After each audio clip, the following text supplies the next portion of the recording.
aprendiendo de la experiencia, aprendiendo de la experiencia que tuvo el Reino Unido, decidimos replicar un poco esa práctica y crear el grupo en México, igual, con el mismo objetivo, ¿no? Alinear los esfuerzos y construir este gran engranaje, ¿no? De país para poder garantizar que el proceso de adopción en México se daba considerando todas las partes que se requieren. Normalmente, el gran detonador del cambio es el gobierno al requerir la metodología para la obra pública, ¿no? Pero en el momento en el que el gobierno empieza a requerirlo, se necesita que el sector privado esté preparado para entregar lo que el gobierno le está requiriendo. Y para satisfacer las necesidades de recursos humanos y de capital humano, pues tanto en el gobierno como en el sector privado, se necesita que el sector académico pues avance también en ese proceso de transformación curricular y de adopción. Entonces nosotros hicimos exactamente lo mismo. Creamos el grupo, conformamos 6 comisiones. Una es la comisión de gobierno, que se encarga de trabajar con las dependencias de gobierno a nivel legislativo y a nivel ejecutivo, promoviendo la creación de políticas públicas y regulaciones y normatividades que favorezcan la adopción de BIM a nivel nacional. Y una de las grandes labores que cumplimos es traer a la mesa todas estas prácticas internacionales para que el gobierno y las dependencias entiendan qué está pasando en el mundo, ¿no? Esta es la comisión de gobierno. Tenemos una comisión técnica que ha trabajado muy de cerca con las secretarías y a nivel estatal y federal para poder desarrollar la normatividad y las regulaciones que se requieren en el país, tomando como base la experiencia internacional, adaptándola a las necesidades locales. Tenemos una comisión de industria que se encarga de alinear los esfuerzos de las diferentes cámaras y agremiaciones. En la comisión de industria participan el Colegio de Arquitectos, el Colegio de Ingenieros, la CEMIC y todas estas grandes agremiaciones empresariales para poder asegurarnos que el sector empresarial también adopta la metodología, no solo las grandes empresas, que ya casi todas la tienen adoptada, sino también las medianas y las pequeñas. El 95% de la industria en el país son pymes y nosotros necesitamos asegurar que las pymes tienen acceso a la metodología y que no se sienten excluidas. La cuarta comisión es la académica, trabajamos con las principales universidades del país, la UNAM, el POLI, el TEC, la Ibero, la NAHUAC, la UVM, la UDG, la Universidad de Monterrey. Ustedes nómbrenlas, seguramente son miembros del grupo, y lo que hacemos ahí es ayudarnos en su proceso de transformación curricular, ¿no? Tenemos también la comisión de sostenibilidad, que es un componente transversal en todas las comisiones, porque pues BIM tiene dentro de sus muchísimos beneficios, pues permite reducir el impacto ambiental que tiene la industria de la construcción. Entonces trabajamos también tanto en la formulación de políticas públicas en función de los objetivos de desarrollo sostenible que tiene establecidos las Naciones Unidas, como en educación, que la gente entienda realmente qué implicaciones tiene seguir construyendo de la manera en la que lo estamos haciendo. Y la última comisión es la Comisión de Comunicaciones, que genera muchísimo contenido educativo, ¿no? Para que toda la gente, las empresas y demás puedan recurrir a todo este material de autoconsumo que les permita, pues, facilitar el proceso de adopción, ¿no? Entonces, así surgió el grupo. Somos hoy más de 100 entidades entre empresas, universidades y agremiaciones que, pues, multiplican el acceso a sus propios afiliados. Y hemos estado trabajando muy de cerca en todo el proceso de adopción de la metodología a nivel nacional, ¿no? Con la Secretaría de Hacienda, la Secretaría de Comunicaciones, con la Sedena y con pues, todos los grandes constructores de infraestructura del país. Muchas gracias por esa presentación, Jimena. Justamente lo mencionabas y es todo, bueno, ha sido la matriz para la fundación, la creación del Vintage Group. ¿Cómo ves el estado de adopción hoy en día en comparación con, bueno, con tu experiencia y en comparación con otros países en el mundo y en América Latina? ¿Cómo ves el estado de adopción del BIM en México, tanto por el sector público como por el sector privado? Bueno, en el sector público vamos un poco más lento que los demás países. Hubo una estrategia nacional de adopción que se liberó por la Secretaría de Hacienda en el 2019, pero con el cambio de gobierno y demás, eso se quedó, o sea, se había trabajado 3 años anteriores, se liberó en el 2019, ahí ya hubo cambio de gobierno y se quedó como entre el tintero, nos costó mucho trabajo levantarla. y ha sido, digamos que un proceso de adopción bastante lento comparado con otros países. Chile lleva la delantera en América Latina, Colombia va súper avanzado, Brasil va muy avanzado, Argentina tiene procesos también muy sólidos, y bueno, y así me puedo ir por los demás países. Entonces, en comparación, vamos muy lentos en el proceso, pero hoy en día ya, por ejemplo, la Secretaría de Infraestructura tiene una norma técnica BIM que requiere que todos los nuevos proyectos de infraestructura que se empiezan a licitar utilicen BIM. Y nosotros estamos trabajando muy de la mano con ellos para ayudarlos en esa transformación del proceso de requerimiento de proyectos, de licitaciones, de información, pues para que tengan las capacidades internas que se requieren, ¿no? En cuanto al sector privado, las grandes empresas constructoras, yo te podría decir que el 90% ya tienen un proceso muy maduro de adopción de BIM, porque vienen, normalmente son multinacionales que también operan en otros países y en los otros países los gobiernos ya les están requiriendo BIM. Entonces ellos traen esta práctica ya metida dentro de su ADN y para ellos es natural. ¿Qué pasa en México? Que como el gobierno no les pide documentación BIM y no les pide la metodología, pues no la entregan, pero que la tienen, ¿no? Entonces hay ahí como un punto de una ruptura en el proceso porque está más avanzado el sector privado que el sector público y bueno, hay que intentar cerrar esa brecha, ¿no? En cuanto a las pymes, vemos un proceso mucho más lento de adopción, pero eso sí es igual en todas partes. A las pymes les cuesta mucho más trabajo poder tener este proceso de transformación porque pues no tienen los recursos, no tienen el capital humano, no tienen el tiempo para poder poner en pausa cosas en lo que se capacitan en otras, entonces necesitan un proceso diferente, ¿no? Entonces van más lentos, pero también van avanzando a paso firme, ¿no? Gracias por este panorama mundial y latinoamericano y mexicano, por supuesto. Acabas de mencionarlo también, hace apenas unos meses, la Secretaría de la SICT ha implementado ahora una nueva normativa, BIM, que impone Sí, justamente a sus proveedores al momento de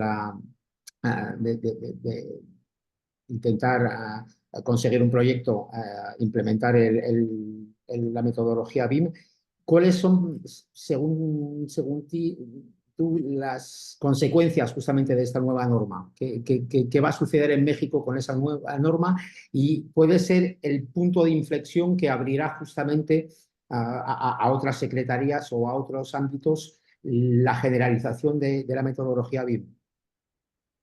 sí, pues yo esperaría que como en otros países, en el momento en el que el gobierno ha requerido BIM, que el proceso de adopción se acelere. Y cuando este proceso de adopción se acelere, pasa que los proyectos de infraestructura se construyen de una manera más transparente. Transparencia es algo que necesitamos en América Latina y en general en todo el mundo, pero digamos que en América Latina y en otras regiones con mayor énfasis, está demostrado, comprobado, ¿no? Que mientras menos intervención humana haya en los procesos y mientras más tecnificado esté el proceso, pues hay menos riesgo de corrupción, hay menos riesgo de desvío de recursos y hay más transparencia. Entonces, esa es una de las cosas que esperamos que ocurra con esto, que los procesos de licitación, de construcción y de operación de la infraestructura sean más transparentes. Eso nos conviene a todos porque todos pagamos impuestos en este país y pues esperamos que eso realmente detone en mejor, en tener más presupuesto para hacer más cosas, ¿no? Que el presupuesto se vaya a lo que se tiene que ir. En el Reino Unido, de hecho, ya tienen documentado que con el mismo presupuesto con el que antes construían 5 escuelas, hoy construyen 7.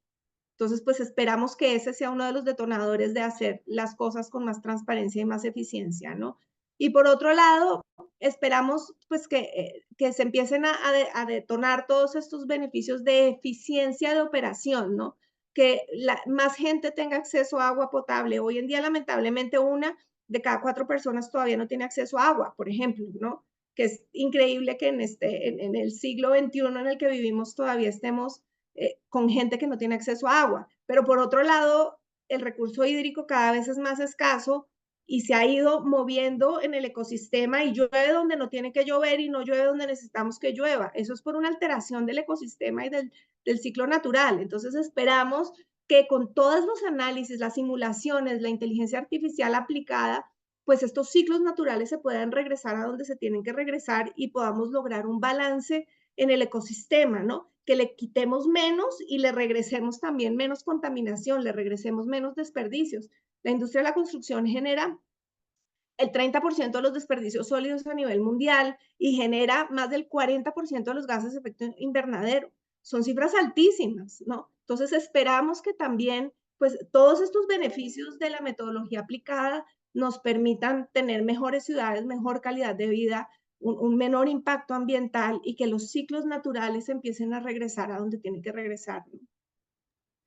Bien lo decías antes, uno de los mayores problemas que hay en cada país y al que nos enfrentamos en México con la implementación y la adopción del BIM va a ser la capacitación y la capacidad de todos los actores, tanto público como Sí. privado, en manejar esas herramientas y esas nuevas tecnologías.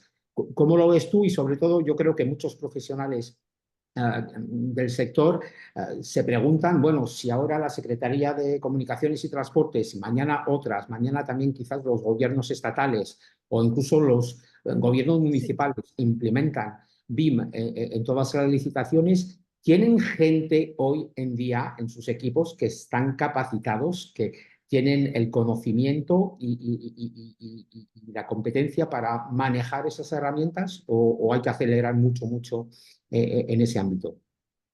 Hay que acelerar el proceso de transformación y ustedes saben que cualquier proceso de transformación es doloroso.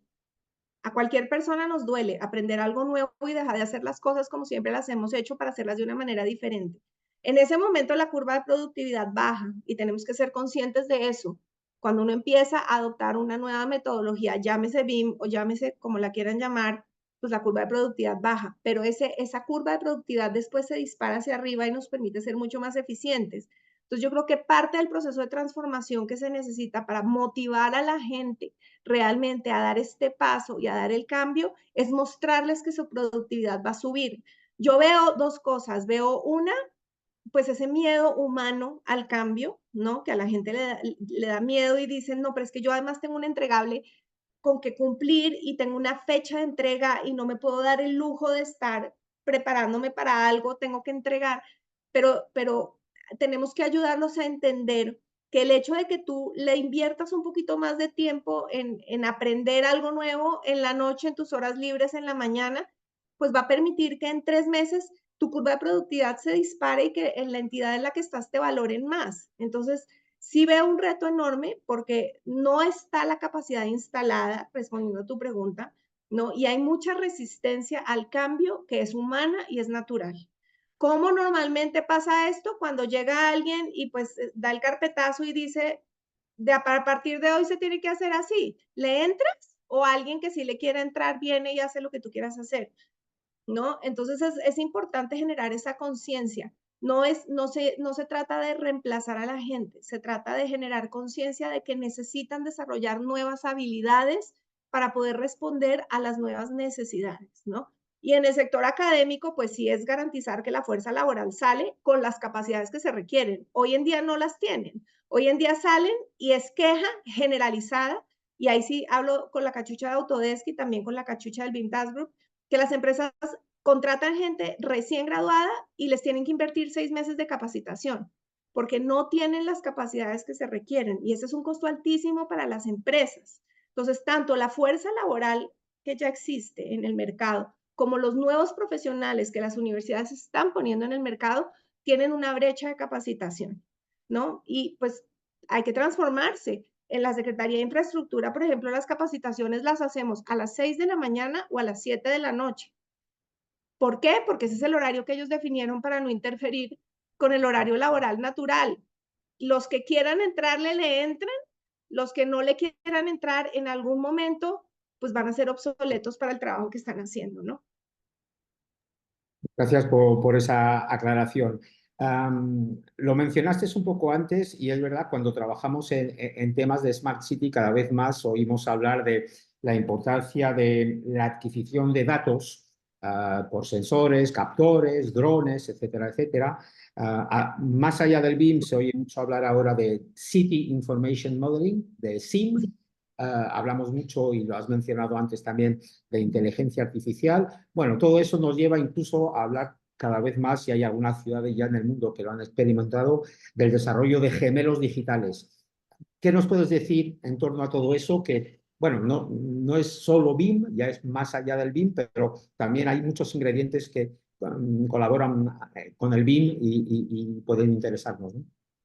Claro, pues tú sabes que la información tiene valor en la medida que se use, ¿no? Entonces, esa es parte de las habilidades que hay que desarrollar, porque tú puedes requerirle a las entidades y requerirle a los contratistas una cantidad de información, pero si después no haces nada con esa información, pues ¿para qué la requeriste? Te da exactamente la misma, ¿no?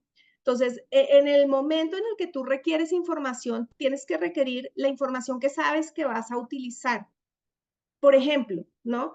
Hay que empezar a integrar la información que tienen las entidades que prestan servicios públicos. Ese es uno de los principales brechas de información que hay, y uno de los principales problemas de operación de las ciudades es que esto es a nivel mundial. Todas las ciudades están constituidas con entidades prestadoras de servicios públicos que son autónomas y absolutamente independientes.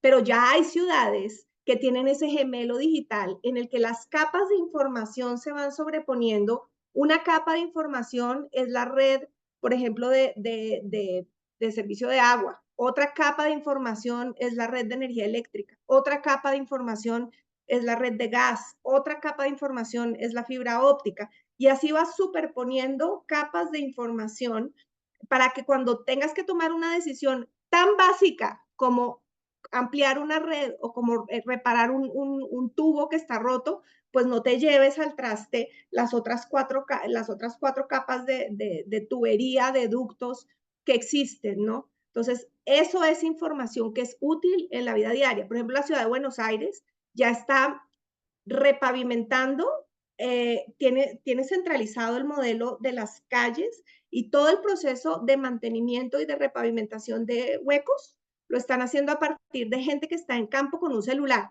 Entonces esta persona va, escanea el hueco con un celular. No les estoy diciendo que esto es un dispositivo sofisticado, un escáner LIDAR, no, un celular.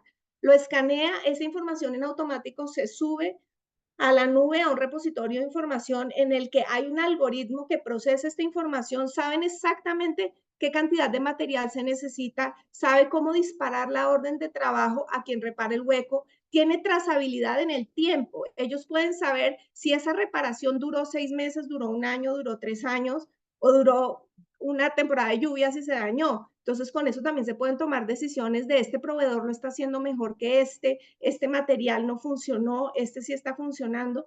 Y son cosas tan sencillas como esa que ya hoy en día se pueden hacer, ¿no?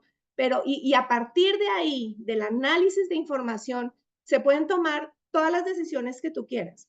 Otro ejemplo, en la ciudad de Medellín, en Colombia, se ha logrado bajar la temperatura de la ciudad 4 grados a partir de corredores verdes.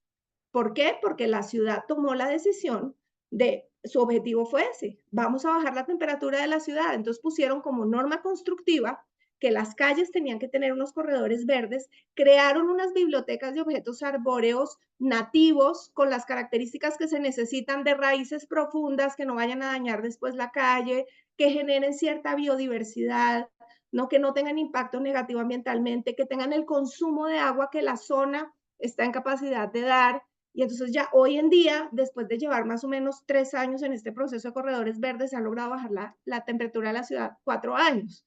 En otros casos, se ha logrado hacer prevención de desastres. Tú puedes simular inundaciones, puedes simular deslaves, puedes tomar decisiones de aquí hay que ampliar el alcantarillado, aquí hay que mover a esta gente de esta colina, porque la próxima temporada de lluvia se los va a llevar un deslave y hay que moverla. Entonces, simulaciones se pueden hacer 1000, predicciones se pueden hacer 1000, y tú puedes tomar las decisiones que necesites a partir de ahí. Y eso es análisis de información, pero tienes que saber qué información, qué insumo necesitas para lograr qué objetivo. Para cada ciudad es diferente, ¿no? Hay ciudades cuyo principal problema son las inundaciones en temporadas de lluvia. Entonces, el objetivo es minimizar las inundaciones. Hay ciudades que tienen un problema terrible con el clima. Su objetivo es bajar la temperatura. Hay ciudades que tienen problemas de movilidad. Su objetivo es resolver el tráfico en la ciudad. Entonces, cada quien tiene un objetivo diferente, cada quien necesita un insumo diferente para lograr un entregable diferente, pero todo el mundo teniendo un modelo de información actualizado podría tomar estas y más decisiones. Te podría dar 20.000 ejemplos, ¿no? De cómo las ciudades hoy en día ya lo están haciendo. Muchas gracias, Jimena. Me parece muy interesante tu idea de las capas, porque en realidad es eso. Ya sabíamos que en la metodología BIM una de las importancias es compartir información que sea la misma para todos los actores. En este Sí. caso es un poco lo mismo, es compartir los datos, porque sabemos muy bien que al final y al cabo, todas las infraestructuras de la ciudad que colaboran a que la ciudad funcione interactúan entre ellas. Y el día de mañana hacer una nueva infraestructura de transporte, unas nuevas edificaciones, unas nuevas redes, va a tener un impacto en todo lo demás y hay que disponer de esos datos para poderlo hacerlo de forma eficiente y sobre todo, como lo decías antes, minimizando los costos, los riesgos, optimizando la seguridad también, tanto de la gente que trabaja en obras que de los vecinos, etcétera, etcétera. Sí, ese factor de seguridad que tocas es otro factor súper importante porque realmente planeando bien se reducen los errores en obra de manera muy importante. Lamentablemente todas las obras tienen planeadas contingencias, ¿no? En la medida que se utiliza la metodología, esa planeación y esa proyección de accidentes se reduce muchísimo. Y otro factor que tiene, que no me lo has preguntado, pero aprovecho para mencionarlo, es que se abren nuevas posibilidades, por ejemplo, para incluir mujeres en las construcciones, en las obras. La industria de la construcción ha sido una industria tradicionalmente masculina porque es como fuerza bruta, pero en el momento en el que tú tienes una supervisión de obra digitalizada, tú puedes tener a una mujer que pues está demostrado que somos más detallistas y más cuidadosas que los hombres, simplemente aprovechar las ventajas que cada género tiene pues para poder hacer ese monitoreo de obra a partir de una tableta digital, ¿no?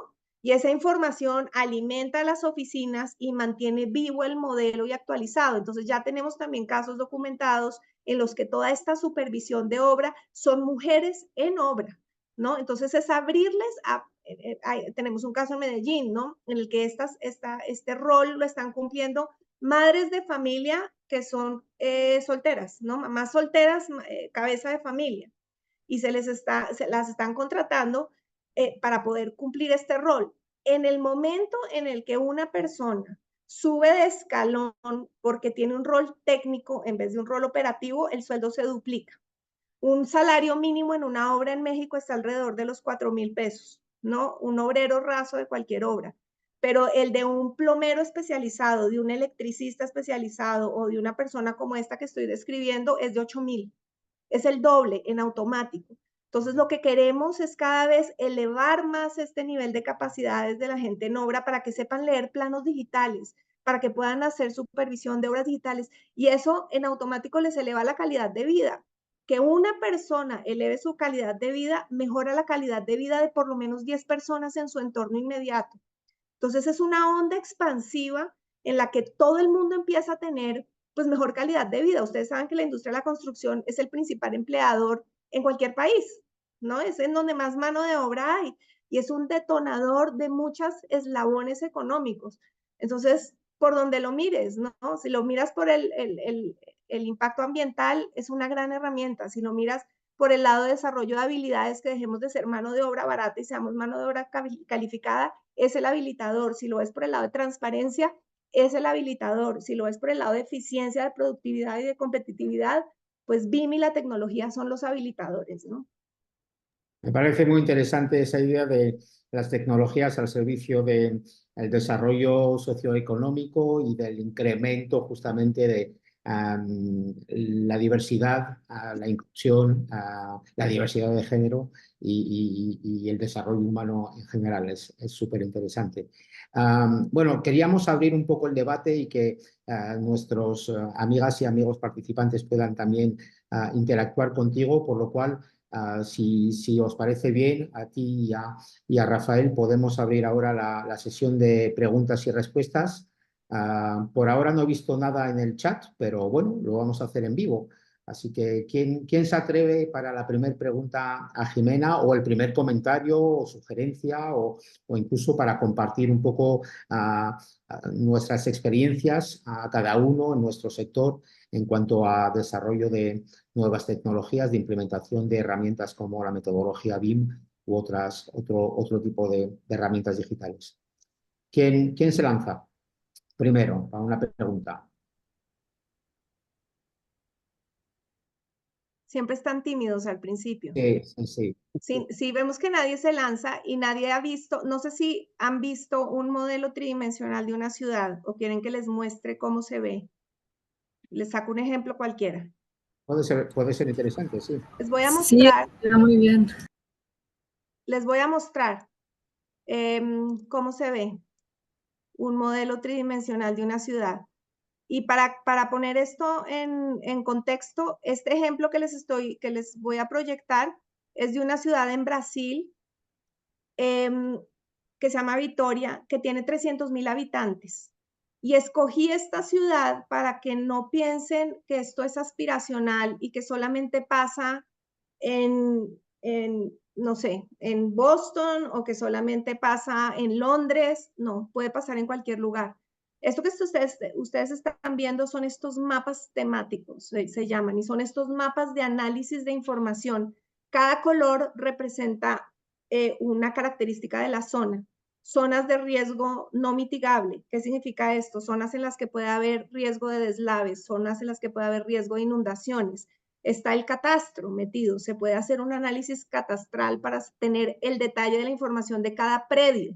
Uno podría hacerle clic a cada apartamento, cada edificio o cada figura que aparece, cada geometría que aparece y podría saber la licencia de construcción, podría tener toda la información que se requiera. Se puede hacer, cuando se otorga una licencia de construcción, miren este edificio que se está poniendo en esa zona.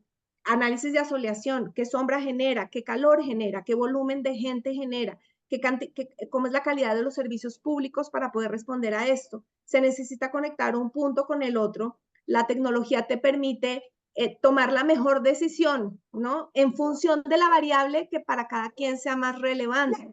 Te puede decir la menor distancia posible, la variable puede ser el menor impacto ambiental, la variable puede ser el menor movimiento de tierras, la variable puede ser que no toque ciertas zonas que son de conservación o de reserva natural, la variable puede ser la que cada quien quiera, ¿no? Nos recomienda inclusive hasta cimentación y puede uno empezar a jugar, si utilizo este tipo de cimentación, en el proyecto me voy a gastar X cantidad de dinero y me voy a demorar 6 meses, pero si cambio el sistema de cimentación como lo está haciendo aquí, me puedo demorar, entonces me puedo demorar menos, pero me va a costar el doble, ¿no? Y les voy a mostrar otro ejemplo, y se puede tomar decisiones en función a la variable que sea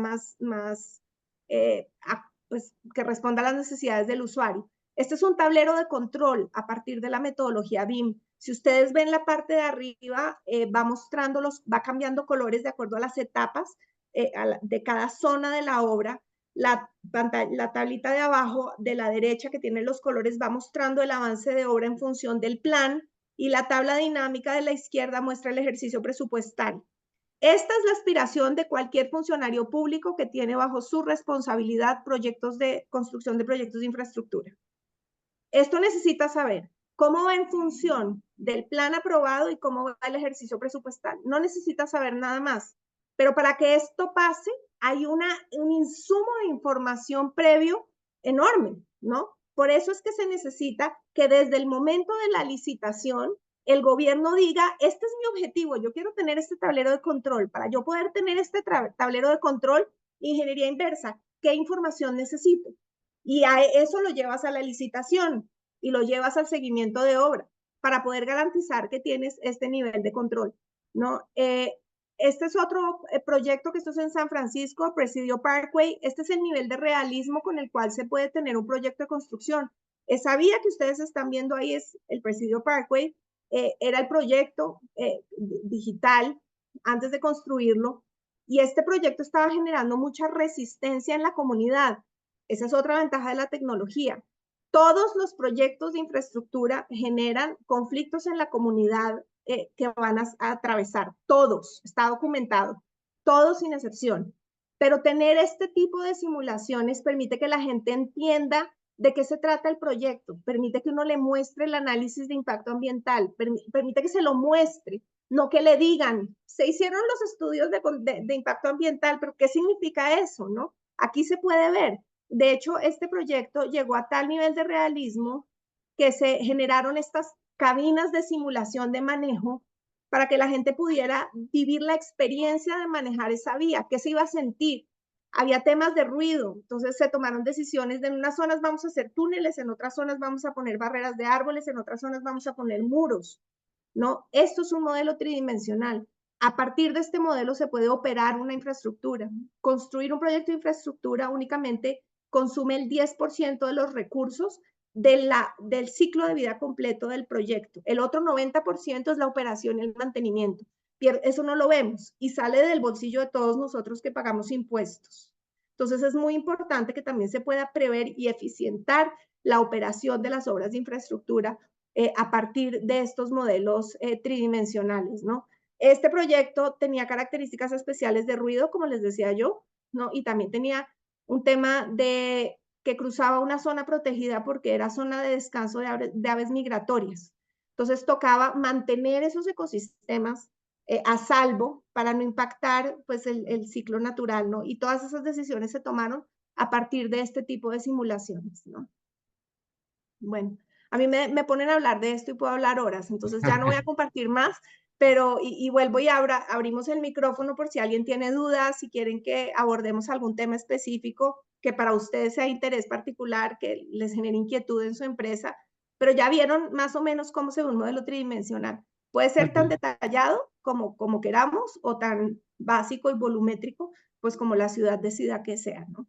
En tu presentación es muy interesante ver que al fin y al cabo es una herramienta de ayuda a la toma de decisión, tanto por parte de las autoridades públicas, con esa dimensión muy importante de consulta ciudadana, como también por parte de las constructoras, ¿no? Y de las empresas de ingeniería, porque ahí pueden optimizar el proyecto en términos de costos, de técnica, de cimentaciones, como mencionabas antes, etcétera, etcétera. Es súper interesante.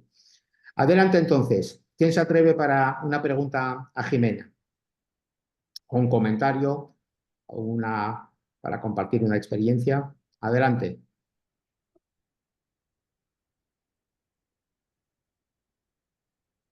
No sé, me imagino que por parte de GIS o de Freysinet y de Vinci son herramientas que ya utilizan, cómo lo utilizan en México y cómo ven las cosas evolucionar. Bueno, yo tengo un comentario. A mí me pareció muy interesante que sea algo que tú puedas mostrarle a las poblaciones afectadas, porque como dice Jimena, es muy difícil luego que ellos puedan entender y solamente llega como les perjudica, pero no cuál es el objetivo, ¿no? En qué beneficio. Entonces, bueno, eso se me hizo muy interesante, me gustó mucho. Sí, de hecho aquí tengo también el ejemplo de empresas públicas de la empresa de desarrollo urbano en Medellín, que estaban las colinas de Medellín, no sé si conocen, pero es una ciudad rodeada de montañas, ¿no? Y llega mucha migración, tanto de colombianos como de extranjeros, venezolanos principalmente, y cada vez se van ubicando más arriba en las montañas y es una zona de riesgo sísmico alto en la que hay un porcentaje de lluvia pues de 8 meses al año. Entonces llueve muchísimo, la tierra absorbe mucha agua y mientras más arriba están, más riesgo tienen de deslave. Entonces hicieron un análisis, simularon la zona en la que la gente estaba más en riesgo y les llevaron tabletas digitales y les mostraron, les dijeron, esto va a pasar con su casa si no los movemos, pero los vamos a mover a este lugar y también les mostraron los edificios que estaban construyendo para reubicarlos.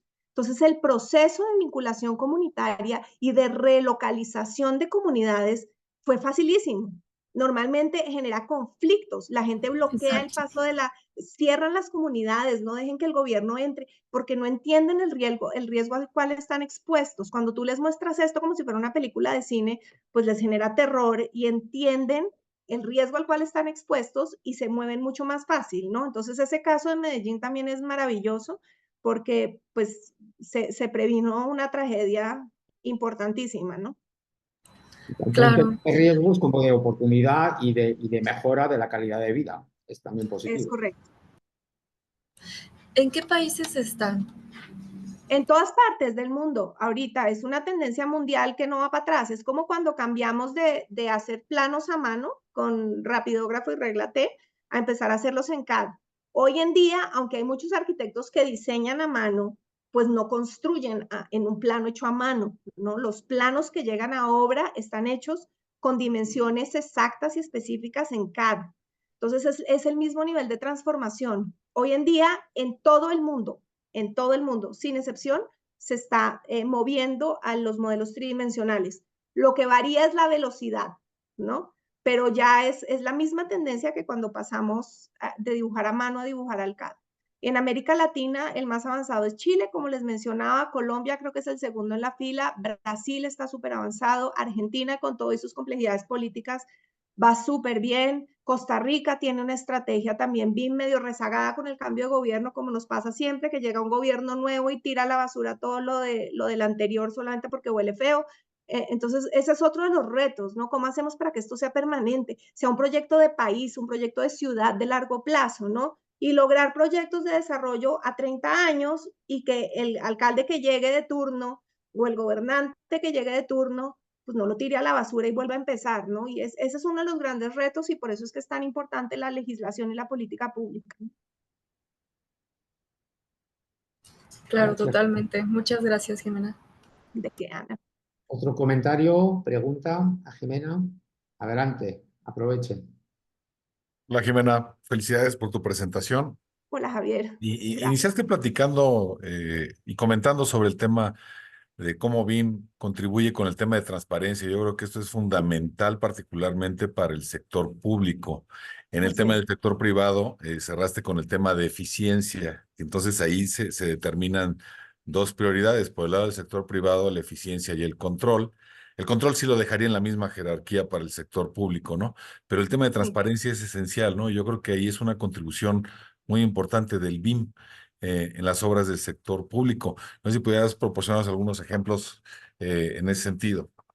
Sí, Más mira, allá de los hay que ya proporcionaste, ¿no? Evidentemente. sí, pero no Sí, te puedo dar más. Te digo que tú sí. déjame hablar, tú dame tema y yo sigo hablando.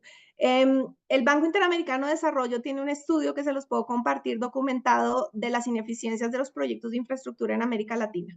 El porcentaje promedio de sobrecosto es del 65%, ¿no? Ese es el promedio. Para que ese sea el promedio significa que hay proyectos de infraestructura que tienen un 120% de sobrecosto y hay otros que son súper eficientes y solo tienen el 40%, ¿no? Pero todos los proyectos de infraestructura en general, el 99% de los proyectos tienen sobrecostos y sobretiempos. Voy a poner un ejemplo en México que es muy controversial. Entonces, quitémosle el matiz político, quitémosle el me gusta, no me gusta, estoy de acuerdo, no estoy de acuerdo y nos vamos a los datos duros únicamente porque estamos hablando de una metodología aplicada y voy a hablar de la IFA, ¿no? Por eso hago la aclaración porque quitémosle la politización del proyecto. Aquí no estamos hablando de si fue una buena decisión, mala decisión, nos gusta, no nos gusta, nos cae bien o nos cae mal. Cuando el presidente decidió cancelar el antiguo aeropuerto, el aeropuerto ya iba a un 33% de avance de obra. Dentro de ese porcentaje de avance de obra se había hecho la normatividad y los estándares BIM para el aeropuerto de la Ciudad de México. Y un aeropuerto es una ciudad, porque un aeropuerto tiene edificación, tiene obras de infraestructura horizontal, tiene de todo, ¿no? Entonces, es un buen ejemplo, digamos que de lo que puede ser una mini ciudad. Entonces, se desarrollaron todos los estándares. Cuando se canceló el aeropuerto y se le asignó a la Sedena, lo primero que hizo el agrupamiento de ingenieros fue ir al aeropuerto y decir quién está capacitado en BIM y contrataron a ese equipo y se lo llevaron a trabajar con el agrupamiento de ingenieros, tomaron los estándares y se los llevaron. Entonces, en medio del caos, esa fue una decisión muy inteligente, porque dijeron, vamos, no vamos a empezar de cero, si esto ya está y ya funciona, pues nos lo vamos a traer. A partir de ese momento, el aeropuerto tenía un periodo de construcción de 3 años. No hay un aeropuerto en el mundo que se haya demorado 3 años en construirse. Entendiendo que el aeropuerto de la IFA ya era una base militar que tenía una pista y que ya tenía una infraestructura, pero no existe un aeropuerto que se haya hecho tan rápido. El general Vallejo, que es el líder de la operación, Dijo que gracias a 3 factores, él pudo hacer un aeropuerto en 3 años. Y ahora les voy a decir la complejidad del aeropuerto. Uno, la disciplina militar. Cuando hay un militar, se hace lo que el general dice, nadie lo objeta, nadie lo refuta, es lo que el general dice. Lo segundo, la metodología. Él dijo, si no yo haberme traído todo eso del aeropuerto internacional, nunca lo hubiera podido hacer. Y el tercero fue que tuvo todo el presupuesto disponible. Con el mismo presupuesto que le asignaron para el proyecto del aeropuerto, yo no sé si ustedes saben, pero se construyeron 1.600 viviendas para militares, se construyeron 3 museos, porque encontraron tantos mamuts en las excavaciones que hay un museo del mamut, un museo de la Fuerza Aérea, y no me acuerdo cuál es el tercer museo, pero hay 3 museos. Entonces fueron sacando las cosas y fueron poniéndolas para que el INA construyera, o sea, operara los museos, y ellos construyeron los 3 museos. Se hizo un centro de convenciones, un hospital de especialidad, una escuela, un centro comercial y un hotel.